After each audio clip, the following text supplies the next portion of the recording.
السلام علیکم ورحمۃ اللہ وبرکاتہ۔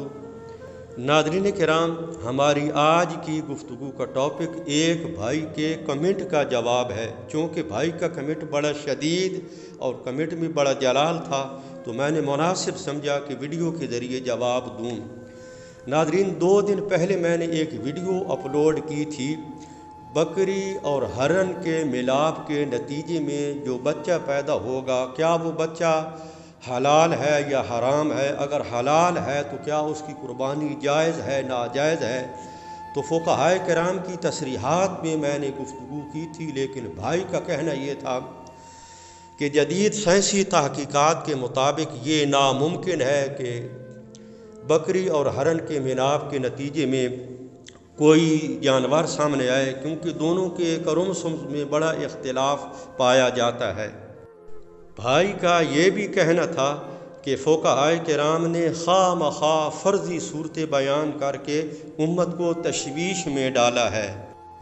میری بھائی سے مؤدبانہ گزارش ہے کہ فقہ کی کتابوں میں جتنی بھی مسائل کی صورتیں مذکور ہیں، کیا ایک ایک مسئلے کی صورت پیش آ چکی ہے؟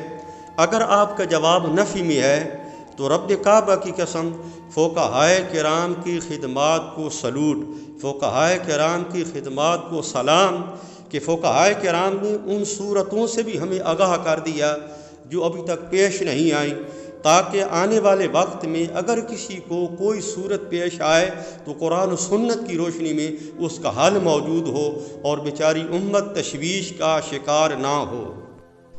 میرے پیارے بھائی جان، آپ کا یہ کہنا کہ اس طرح کے ملاپ سے کوئی نتیجہ برآمد نہیں ہوتا، یعنی کوئی جانور پیدا نہیں ہوتا، تو مجھے پھر اس بات کا جواب دیں کہ یہ خچر آخر کیا بلا ہے؟